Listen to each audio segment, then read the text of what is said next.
오늘 말씀 마태복음 1장 18절 23절 이렇게 말씀 공독하겠습니다.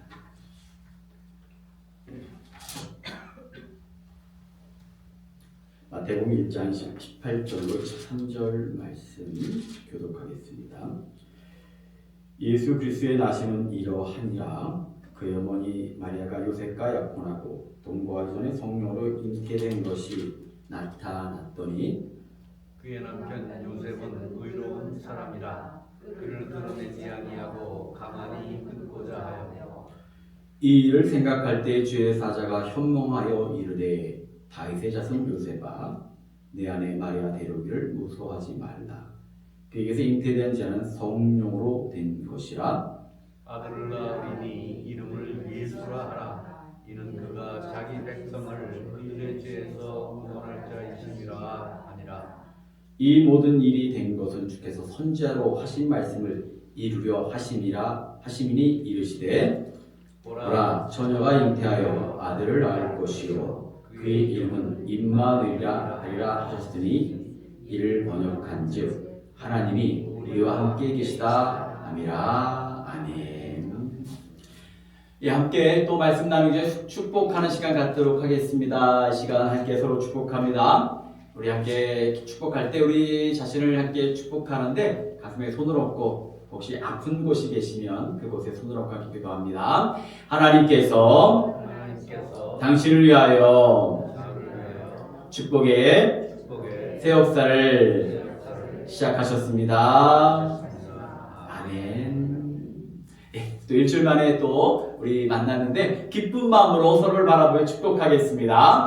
하나님께서 당신을 위하여 축복의 새 역사를 시작하셨습니다. 아멘. 아멘. 오늘 읽어주실 줄 믿습니다. 오늘은 예수님의 탄생을 기다리는 대강절 두 번째 주일입니다. 교회 전통에 따라 우리 교회는 소망의 촛불 그리고 더불어 준비와 회개의 촛불을 점화했습니다. 오늘 두 번째 촛불인 준비와 회개의 촛불을 점하며 예수님을 맞이할 수 있는 영적인 상태, 우리의 마음의 상태를 이루는 때이기에 오늘 말씀 가운데 예수가 누구신지, 왜 기다려야 되는지, 예수가 우리 인생에 얼마나 큰 축복인지를 깨닫는 시간이 되기를 간절히 원합니다. 오늘 본문을 보니까 하나님의 천사가 요셉에게 나타났습니다. 그리고 예수님의 잉태와 출생에 관하여 말씀하시는데 특별히 그 이름에 대하여 설명하고 계시죠. 바로 임마누엘입니다. 오늘 천사가 전하는 말씀 속에 담긴 하나님의 섭리와 예수님께서 정말 우리에게 어떤 존재인지를 깨닫는 그런 시간이 되기를 소원하면서 몇 가지 말씀을 나눠보고자 합니다. 첫째로 오늘날의 시대를 생각해 볼 때 예수께서 오셔야 될 이유는 지금의 시대나 예수님 당시나 결핍의 시대이기 때문입니다. 제가 캐나다에서 목회할 때 어떤 목사님이 그런 얘기를 하시더라고요. 제가 아마 목회 초기, 밴쿠버 지역의 초기 때인데 밴쿠버 지역은 독특한 목회 사이클이 있다고 해요. 뭐 지역마다 특징이 있잖아요. 근데 밴쿠버는 독특한데 특히 12월은 목회적으로 위험한 시기다 라는 얘기를. 12월은 아주 위험한 시기예요. 왜 그러냐 그랬더니 밴쿠버의 12월은 여러분 아시지만 시애틀부터 밴쿠버 지역은 12월에 비가 많이 내립니다. 아주 어떤 때는요 한 달씩 비가 내려요. 그리고 해가 굉장히 짧습니다. 3시 반쯤 되면 벌써 어둑해져요. 그리고 늦게 해가 뜹니다. 그러면 여러분 이 해가 적게 뜬다는 얘기는 자외선이 적다라고 하는 건데 사람에게 어떤 영향을 미치느냐, 자외선을 쬐는 것만으로 생성되는 비타민이 있습니다. 바로 비타민 D라고 합니다. 그건 먹어서 되는 것이라기보다 햇볕을 많이 쬐므로 생성되는 비타민 D가 있는데 이 비타민 D가 결핍이 되면, 부족하면 몸에 생기는 현상들이 제법 여러 가지가 있어요. 어떤 뼈나 혈액에도 문제가 생기고 제가 찾아보니까 12가지인가 이 비타민 D 결핍이 미치는 영향이 한 12가지 정도가 됩니다. 그런데 그 중에 한 가지가 모든 자료를 찾아봐도 공통적으로 하는 얘기가 있는데 심리에도 영향을 미친다는 거예요. 이 비타민 D가 부족하면 사람들이 예민해진대요. 예민해진다는 얘기는 뭡니까? 자기도 모르게 짜증이 난다는 거예요. 신경질을 부린다는 거예요. 그래서 이게 더 심화가 되면 그 밴쿠버 지역은 통계적으로 겨울에 우울증 환자들이 급상승을 합니다. 왜? 이 계절적 영향에 의해서 비타민 D의 부족이 만드는 그런 여러 가지 요인 중에 하나로 이 우울증 환자가 많이 생긴다라고 하는 거죠. 그래서 그 목사님은 이렇게 얘기를 하시더라고요. 자기는 12월 달은요 설교의 주제가 굉장히 가볍대요. 유머도 많이 하고 주제도 가볍게 하면서 때로는 목회하다가 성도가 좀 언짢게 뭘 하면 내가 그런 거지 하면서 마음을 참기도 하고 그러면서 알게 모르게 성도들에게 비타민 D 좀 드세요 라고 권하기도 한다고 합니다. 제가 여기 와보니까 요즘 새벽에는 춥고요. 낮에는 해가 좀 있지만 일찍 해가 지는 것을 보면서 여기도 이 캘리포니아도 여기도 겨울이 있네 라는 것을 실감을 합니다. 왜냐면 제가 이 캘리포니아에서 겨울을 특별히 벤츄라에서 겨울을 처음 보내보잖아요. 그러니까 무슨 말이냐면 이곳도 비타민 D의 결핍이 나타날 수 있는 환경적 여건들이 생성되어 있다는 거죠. 그래서 여러분 혹시라도 주변에 조금 예민하거나 조금 이렇게 심정적 변화가 오르락내리락 하시면 싸우지 마시고 때가 그런 거니까 비타민 D를 선물하셔서 결핍으로부터 잘 해결될 수 있도록 그런 지혜가 필요한 때입니다. 제가 이런 말씀을 드리는 것은 이 사람이란 존재가 생각보다 약해서요. 이런 작은 결핍에도 큰 영향을 받는다라고 하는 거예요. 우리가 살아가는 시절은요, 모든 것이 정말 풍성한 시대입니다. 넘치는 시대죠.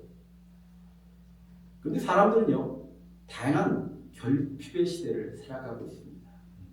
어떤 사람은 애정이 결핍되어 있어요. 어떤 이는요, 희망이 결핍되어 있어요. 사람들을 보면 뭔가 풍요로운 시대, 넘치는 시대를 살면서 그 결핍으로 인한 증상들이 참 많이 나타나고 있다는 겁니다. 한중섭이라고 하는 분이 풍요로운 결핍의 시대, 인문학의 역할이라는 책에서 그런 얘기를 합니다. 현대사회는 풍요로운 결핍의 시대이다.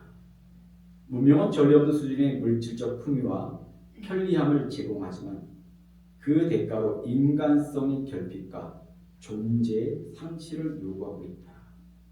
우리는 경쟁하고 비교하면서 무언가에 쫓기듯 분주히 살아간다. 빼곡히 들어선 고층 빌딩, 암시적인 기호로 뒤덮인 광고판, 수시로 울리는 셀폰 알람, 경종을 울리며 도로 위를 달리는 자동차, 인공적인 사물에 둘러싸인 우리는 때때로 질식할 것 같은 답답함을 느낀다. 막연한 불안과 지독한 외로움이 일상을 지배하고 공허의 무게는 날로 증가된다. 현대사회에 이렇게 분석을 했어요. 특별히 마지막 문장, 막연한 불안과 지독한 외로움이 일상을 지배한다. 참 인구도 늘어나고 사람들은 늘어나는데 사람들은 점점 고립의 현상들이 아이솔레이션이 굉장히 많이 드러나고 있죠. 예측할 수 없는 미래를 살아가기 때문에 정말 많은 사람들이 불안감 속에 살아가고 있습니다. 참 예측이 안 되는 그런 시대를 살아가요. 한 지인이 저를 찾아와서 하소연을 합니다. 금리가 좋을 때, 금리가 1, 2%일 때 집을 팔아서 집을 넓은 데로 이사를 갔대요. 그러다가 갑자기 코로나 시절이 끝나면서 인플레이션이 오고 고금리 시대가 다가왔습니다. 그래서 그가 말하기를 목사님이 이자만 수천 불을 내요. 원금은 고사하고 이자만 한 달에 수천 불을 내는데 숨 막혀 죽겠습니다. 그럼 사는 말이 그때 아내 말을 듣지 말았어야 되는데 아내 말 들었다가 정말 숨 막혀 죽겠습니다. 그래서 속으로 여기 갑자기 하와를 원망하던 아담이 나타나셨다. 제가 뭐 그랬어요? 아니 본인도 결정해놓은 일인데 그만큼 한 치 앞도 볼 수 없는 그런 시대를 살아가는 거죠. 코로나 시대를 겪어보니까 언제 어떤 일들이 일어날지 모르는 그런 시대를 살아가고 있습니다. 불안한 시대, 소망이 결핍되는 그런 시대를 살아가고 있는 거죠. 그런데 세상을 돌아보면 언제나 그랬던 것 같아요. 제가 설교를 준비하면서 그 부분을 뺐지만 적어도 제가 태어난 삶의 70년생인데 그때부터 지금까지의 역사를 돌아보면요. 그렇게 편안한 시대가 별로 없었어요. IMF도 있었죠. 코로나 시대도 있었죠. 지난 한 주간도 저는 정치 얘기를 하고 싶지 않지만 지난 한 주간도 한국 사람으로서 얼마나 좀 마음이 불안한 시대를 우리가 살고 있습니까? 그런데 예수님 탄생 당시 유대 땅도 그랬습니다. 당시 유대 왕은 헤롯이었습니다. 그의 사람들은 원래 유대 사람들이 아니라 에돔 사람이었던 사람들. 그랬던 사람들이 유대에 정복당하고 편입되는 가운데서 로마를 등에 업고 이스라엘의 지배자가 됐습니다. 타 민족의 사람들이 한 나라를 지배하는 가운데 강력한 로마의 권력을 등에 업고 그러기 위해서 살아남기 위해서요. 그들은요. 로마에게는 철저하게 하고 있지만요. 유대 사람들은 정말 가혹하리만큼 괴롭혔어요. 그의 잔인함과 폭력 속에 얼마나 대단했던지 로마의 유명한 장군 페사로 그는 이렇게 말합니다. 헤롯의 아들로 태어나는 것보다 차라리 돼지 새끼로 태어나는 것이 더 낫다. 헤롯 치하에서 산다는 것이 그렇게 힘들었다라고 하는 거죠. 유대 민족은 한쪽 어깨에 로마라고 하는 무거운 짐을 지었고 한쪽 어깨는 헤롯이라고 하는 잔인하고 이기적인 왕을 짊어진 채로 힘겨운 걸음을 걷고 있던 그런 시대예요. 그뿐이 아닙니다. 유대 민족은 부패한 제사장들, 사두개인들, 형식주의에 빠진 바리새인들로 말미암아 종교적으로도 무거운 짐을 지고 불안과 염려 속에 결핍 속에 살아가고 있었습니다. 이러한 결핍 시대에 예수께서 이 땅에 오신 줄 믿습니다. 이 그러한 시대 그리고 지금의 우리에게 오신 예수님의 의미를 크게 두 가지로 살펴보려고 해요. 첫째로 우리가 생각할 것은 하나님의 말씀은 반드시 이루어진다. 오늘 예배를 마치고 우리 마음속에 확실한 믿음이 정말로 새겨지길 원합니다. 하나님의 말씀은 반드시 이루어진다. 예수님께서는 지금으로부터 2024년 전에 태어나셨습니다. 그러나 성경은요. 예수님께서 태어나시기 전 이미 오래전에 예수님의 탄생을 예언하고 있어요. 이사야 7장 14절의 말씀입니다. 함께 읽어보겠습니다. 그러므로 주께서 친히 징조로 너에게 주실 것이라. 보라, 처녀가 잉태하여 아들을 낳을 것이요 그 이름을 임마누엘이라 하리라. 아멘. 이사야의 말씀은요. 예수께서 이 땅에 오시기 전 무려 700년 전의 선포입니다. 700년 전이라고요? 별로 안 놀라시죠? 한번 놀라시는 척이라도 700년 전입니다. 와. 700년 전에 예수님의 탄생을 예언했어요. 지난주 얼핏 지나갔던 이성계 이야기를 돌아보니까 이성계가 1392년에 조선을 개국해서 1910년에 일본의 강제합병을 당할 때까지 연도를 합해보니까 518년이에요. 한 나라가 세워지고 망하는 시기가 불과 500년인데 700년 전에 예수님의 탄생이 이미 선포된 거죠. 사람이라고 하는 존재가요, 돌아보면 우리말 하나 지키는 것도 며칠을 못 갈 때가 얼마나 많아요. 이제 새해가 다가옵니다. 작심 3일이 수많은 사람들이 마음속에 새겨질 겁니다. 새해는 운동해야지, 새해는 성경을 읽독해야지, 새해는 뭘 해야지, 새해는 뭐 해야지. 근데 요즘은 작심 3일도 아니고 작심 3초래요. 사람들이 그렇게 많이 불변하는, 금방 변하는 시대입니다. 그런데 700년이라 엄청난 시간이죠. 근데 700년이 지나서 그 엄청난 시간 속에 사람들은 어쩌면 잊어버릴 만한 그런 시간에 하나님은 기억하셨습니다. 하나님께서는 당신의 약속을 분명히 이루어 주셨습니다. 이건요, 어마어마한 축복이고 어마어마한 기적이고 우리가 살아가는 삶의 큰 희망이 됩니다. 로마서 5장 5절의 말씀을 보니까 소망이 부끄럽게 아니함은 우리에게 주신 성령으로 말미암아 하나님의 사랑이 우리 마음에 부은 바 됨이니. 아멘. 예수께서 우리에게 오셨다라고 하는 얘기예요. 하나님 말씀 이루어진다. 세상에 이거보다 큰 힘이 없는 겁니다. 제가 지난주 중에 캐나다에서 제가 목회하는 동안 늘 함께 했던 최 집사님이라는 분과 전화통화가 있었습니다. 이 집사님은요, 캐나다인과 결혼해서 이민 오게 되었고, 제가 밴쿠버 처음에 갔을 때 섬기던 교회에서 가장 어렸던 성도예요. 제가 기억하기로 나이가 당시 30 정도, 30살 정도 되었습니다. 목회를 나가서 처음 부임 신방을 하는데 기도 제목을 듣게 되는데 아이를 한 3년째인가 4년째인가 아이를 기다리고 있다라고 하는 기도 제목을 제가 듣고 그 신방을 가서 간절히 기도하고 새벽마다 그 가정을 위해 기도했습니다. 그리고 한 번은 그 남편분이 캐나다인인데도 불구하고 태권도 사범이에요. 태권도장을 운영하시는데 제가 지나가는 길에 들려서 또 한 번 아이를 위해서 새 생명을 위해서 기도했는데, 그리고 나서 한 주가 두 주가 지나고 나서 감사원금이 올라왔어요. 감사원금에 이렇게 기록되어 있었습니다. 새 생명 주셔서 감사합니다. 3, 4년을 기다렸던 그 일이 제가 가서 목회하고 기도하는 가운데 한 3개월 안에 응답이 돼가지고 정말로 모두가 기뻐했었죠.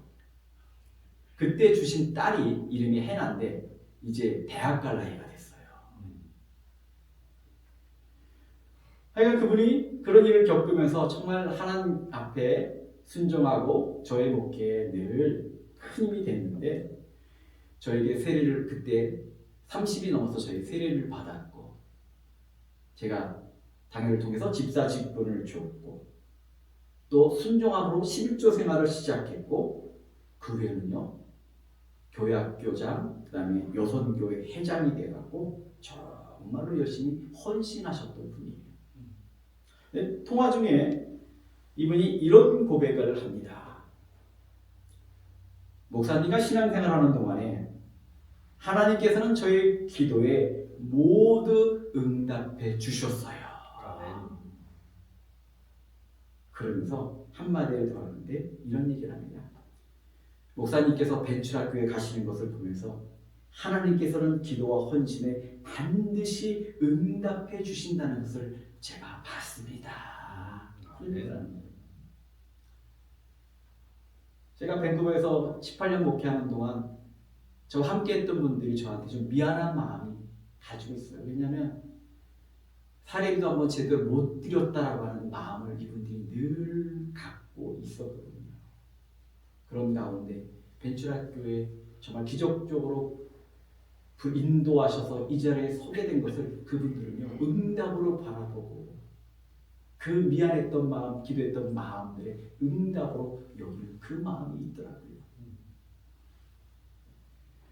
저는 목회를 하면서 이제 곧 30년 가까운 목회를 하면서 분명히 봤습니다. 하나님의 말씀을 믿고 기도하는 자들이 반드시 응답받는 것 저는 분명히 봤습니다. 아멘. 저 역시도 체험했고요. 아멘. 때로는 당장이 아닐지 모릅니다. 때로는요 내가 원했던 그 모양 그대로가 아닐지도 몰라요. 그러나 하나님께서는 여러분의 기도를 분명히 들으신 줄 믿습니다. 아멘. 하나님께서 말씀하셨던 것들, 약속하셨던 것들을 반드시 이루어 주십니다. 아멘. 우리가 기대했던 것보다 더 좋은 것으로 이루어 주십니다. 저는 목회를 하면서 제사장의 축복인 민수기 6장 24절 26절의 말씀을 늘 마음에 품고 삽니다. 여호와는 내게 복을 주시고 너를 지키시기를 원하며 여호와는 그 얼굴을 내게 비추사 은혜 베푸시기를 원하며 아멘. 여호와는 그 얼굴을 내게로 향하여 주사 평강 주시기를 원하노라. 아멘. 아멘. 대강절에 우리 모두는 더욱 하나님의 말씀을 읽고 소망으로 충만하여 정말 하나님의 말씀이 이루어지는 기도의 응답이 이루어지는 여러분의 삶이 되기를 간절히 축원합니다. 아멘.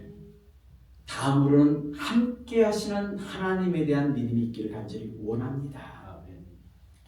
저는 이제 한밤중에 전화벨이 울리면요 가슴이 쩔렁합니다. 저만 그런 줄 알았더니요 목사님들이 다 그렇대요. 이게 일종의 직업병이에요. 왜냐 한밤중에 오는 전화가 편한 전화가 별로 없거든요. 근데 한 17년 전쯤에 주일날 저녁입니다. 한 10시, 11시 늦은 밤인데 유학생 가정의 여성도님이 밤 11시쯤이 됐는데 전화가 온 거예요. 가슴이 철렁하죠. 뭔 일이 있구나. 제가 전화를 받았습니다. 근데 첫 마디가 목사님 제가 되었어요 그러는 거예요. 여러분 아시죠? 생활하다 보면 뭐 되는 일이 많은데 제가 속으로 순간 뭘 되었는데 전화를 해. 그러면서 왜 어떻게 해요? 그랬더니 목사님 병원에 가야 될 것 같아요. 예 알겠습니다. 그래서 거리가 멀지 않으니까 막 갔어요. 문을 열고 들어갔는데 그분이요 이러고 계시는 거예요. 근데 이 팔 밑으로 양팔 밑으로요 물집이 잡혔는데 뭐라 그래야 되나 풍선이 달린 것처럼 물집이 정말 이렇게 요만한 게 아니라 정말 표현하기 힘들 만큼 풍선이 달린 것 같은 물집이 잡혀져 있는 거예요. 상을 보니까 이분이 시댁에서 좋은 것들을 보내가지고 그 집이 부잣집인데 한국에서 그걸 애들 그냥 물을 먹이는 것이 아니라 그걸 끓여갖고 먹인대요. 그래서 밤중에 그 물을 끓이는데 시원한 주전자에 끓이는데 요즘 중국 이런 좀 그런 것들을 끓이다 보니까 뚜껑이요. 주전자 뚜껑이 많은 게 속으로 빠져들어가 버린 거예요. 펄펄 끓는데 그러면 이게 빠져 푹 들어가면서 뜨거운 물이 튀고 뜨거운 그 김이 확 튀어오면서 두 팔에 화상을 입고 이러고 있는 거예요. 그래서 병원에 모시고 응급실에 가서 몇 시간을 기다려서 그 물집을 다 터뜨리고 붕대를 다 감고 약 처방을 받아가지고 새벽 2시인가에 그 새벽에 여는 약국들이 있거든요. 샤버스라고 그거 가서 약을 조절해 갖고 들어오니까 3시가 되더라고요. 그래서 가서 잠깐 눈 붙였다가 애들이 학교를 가야 되잖아요.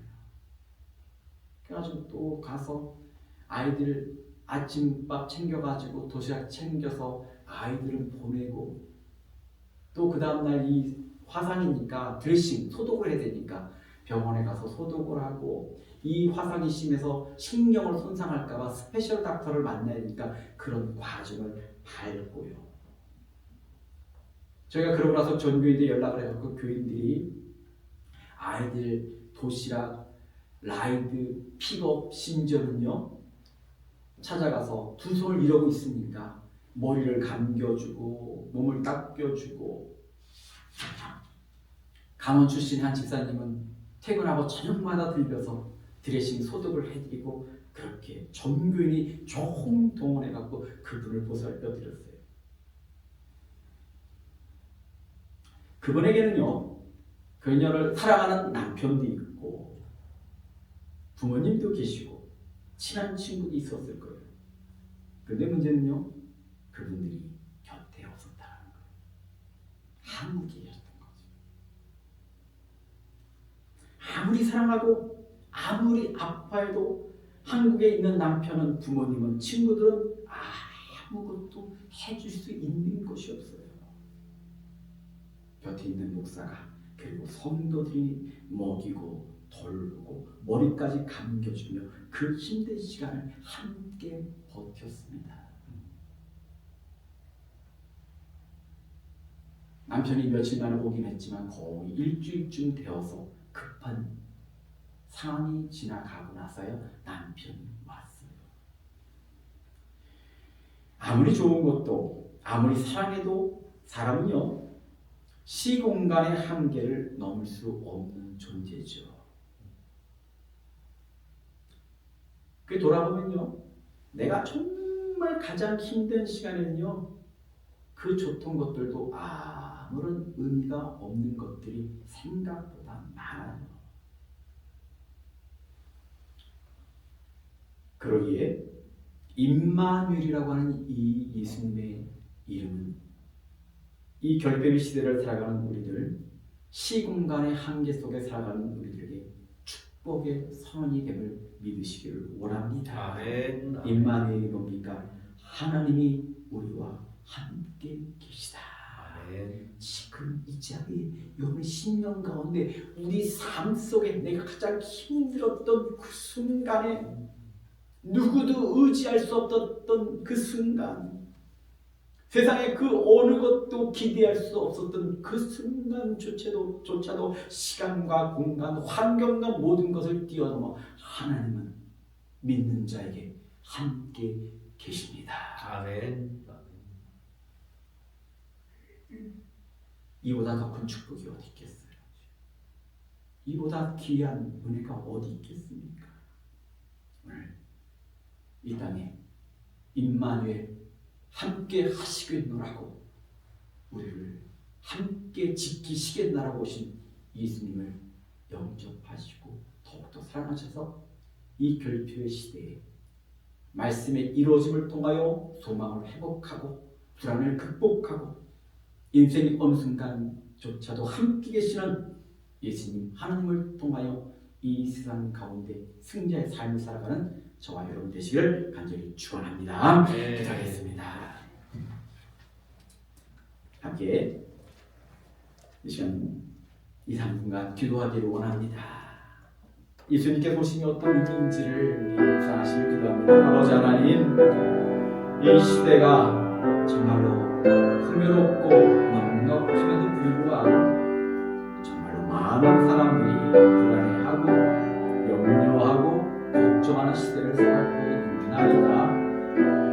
저희의 마음속에 오늘 예수께서 오심의 의미를 분명히 깨닫게 하여 주시사 하나님께서는 말씀을 이루시는 것, 시원치 않으시는 분임을 깨닫게 하여 주셔서 정말로 하나님이 우리 인생에 가장 큰 축복임을 깨닫게 하셔서 오늘 이 대강절에 믿음을 강하게 하시고 하나님을 만나며 예수를 품으며 우리의 심령은 날마다 담대하여 지며 우리를 힘들게 하는 수많은 걱정과 근심과 염려로부터 자유하는 모든 주의 백성들에게 인도하여 주옵소서. 정말 우리 마음속에 선명하게 임마누엘의 그 말씀이 강하게 새겨지고 선포되게 하여 주시소. 내가 어디 있든지 무엇을 하든지 어떤 상황에 처하든지 세상 사람들이 모두 나를 버려도 주님만은 나를 함께 하시고 도우시는 믿기 정말 그 굳건한 마음으로 온전하게 세워지는 주의 백성에게 역사하여 주옵소서.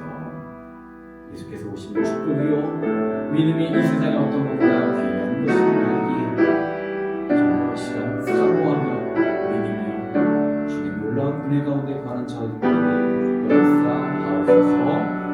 이 모든 말씀 예수의 이름으로 기도드렸습니다.